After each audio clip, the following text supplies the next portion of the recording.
श्री शिवाय नमस्तुभ्यम। प्रदोष व्रत को मंगलकारी एवं शिव की कृपा दिलाने वाला माना गया है। गुरु प्रदोष त्रयोदशी व्रत करने वाले को 100 गाय दान करने का फल प्राप्त होता है तथा यह सभी प्रकार के कष्ट और पापों को नष्ट करता है। इस व्रत की कथा श्रवण करने से यानी सुनने से ऐश्वर्य और विजय का शुभ वरदान मिलता है। गुरु प्रदोष व्रत शत्रुओं का विनाश करने वाला भी माना गया है। श्री सूत जी के अनुसार यह अति श्रेष्ठ शत्रु विनाशक भक्ति प्रिय व्रत है। गुरुवार त्रयोदशी व्रत की पौराणिक कथा। इस व्रत कथा के अनुसार एक बार इंद्र और वृत्रासुर की सेना में घनघोर युद्ध हुआ। देवताओं ने दैत्य सेना को पराजित कर नष्ट भ्रष्ट कर डाला। यह देख वृत्रासुर अत्यंत क्रोधित हो स्वयं युद्ध को उद्यत हुआ। आसुरी माया से उसने विकराल रूप धारण कर लिया। सभी देवता भयभीत हो गुरुदेव बृहस्पति की शरण में पहुँचे। बृहस्पति महाराज बोले, पहले मैं तुम्हें वृत्रासुर का वास्तविक परिचय दे दूं। वृत्रासुर बड़ा तपस्वी और कर्मनिष्ठ है। उसने गंधमादन पर्वत पर घोर तपस्या कर शिव जी को प्रसन्न किया है। पूर्व समय में वह चित्ररथ नाम का राजा था।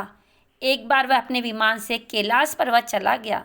वहाँ शिव जी के वाम अंग में माता पार्वती को विराजमान देख वह उपहासपूर्वक बोला, हे प्रभु, मोह माया में फंसे होने के कारण हम स्त्रियों के वशीभूत रहते हैं, किंतु देवलोक में ऐसा दृष्टिगोचर नहीं हुआ कि स्त्री आलिंगबद्ध हो सभा में बैठे। चित्ररथ के वचन सुन सर्वव्यापी शिव शंकर हंसकर बोले, हे राजन, मेरा व्यवहारिक दृष्टिकोण पृथक है। मैंने मृत्युदाता कालकूट महाविष का पान किया है, फिर भी तुम साधारण जन की भांति मेरा उपहास उड़ाते हो। माता पार्वती क्रोधित हो चित्ररथ से संबोधित हुई, अरे दुष्ट, तूने सर्वव्यापी महेश्वर के साथ ही मेरा भी उपहास उड़ाया है।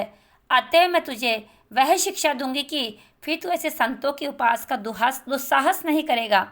अब तू दैत्य स्वरूप धारण कर विमान से नीचे गिर, मैं तुझे शाप देती हूँ। जगदम्बा भवानी के अभिशाप से चित्ररथ राक्षस योनि को प्राप्त हुआ और त्वष्टा नामक ऋषि के श्रेष्ठ तप से उत्पन्न हो वृत्रासुर बना। गुरुदेव बृहस्पति आगे बोले, वृत्रासुर बाल्यकाल से ही शिव भक्त रहा है, अतः हे इंद्र, तुम बृहस्पति प्रदोष व्रत का शंकर भगवान को प्रसन्न करो। देवराज ने गुरुदेव की आज्ञा का पालन कर बृहस्पति प्रदोष व्रत किया। गुरु प्रदोष व्रत के प्रताप से इंद्र ने शीघ्र ही वृत्रासुर पर विजय प्राप्त कर ली और देवलोक में शांति छा गई। अतः प्रदोष व्रत हर शिव भक्त को अवश्य करना चाहिए।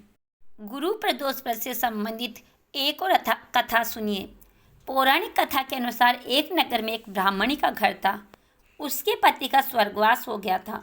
उसका अब कोई सहारा नहीं था, इसलिए वह सुबह होते ही अपने पुत्र के साथ भीख मांगने निकल पड़ती थी। वह खुद का और अपने पुत्र का पेट पालती थी। एक दिन ब्राह्मणी घर लौट रही थी तो इसे एक लड़का घायल अवस्था में कराहता हुआ मिला। ब्राह्मणी दयावश उसे अपने घर ले आई। वह लड़का विदर्भ का राजकुमार था।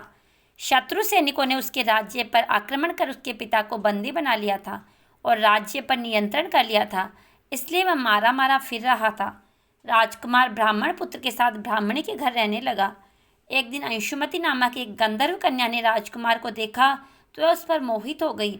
अगले दिन अंशुमति अपने माता पिता को राजकुमार से मिलाने के लिए लाई। उन्हें भी राजकुमार पसंद आ गया। कुछ दिनों बाद अंशुमति के माता पिता को शंकर भगवान ने स्वप्न में आदेश दिया कि राजकुमार और अंशुमति का विवाह कर दिया जाए। वैसा ही किया गया। ब्राह्मणी प्रदोष व्रत करने के साथ ही भगवान शंकर की पूजा पाठ किया करती थी। प्रदोष व्रत के प्रभाव और गंधर्वराज की सेना की सहायता से राजकुमार ने विदर्भ से शत्रु को खदेड़ दिया और पिता के साथ फिर से सुखपूर्वक रहने लगा। राजकुमार ने ब्राह्मण पुत्र को अपना प्रधानमंत्री बनाया। मान्यता है कि जैसे ब्राह्मणी के प्रदोष व्रत के प्रभाव से दिन बदले, वैसे ही भगवान शंकर अपने भक्तों के दिन भी बदल देते हैं। अगर आपको वीडियो पसंद आया तो वीडियो को लाइक अवश्य करें और चैनल को सब्सक्राइब करना ना भूलें। बोलिए जय भोलेनाथ की।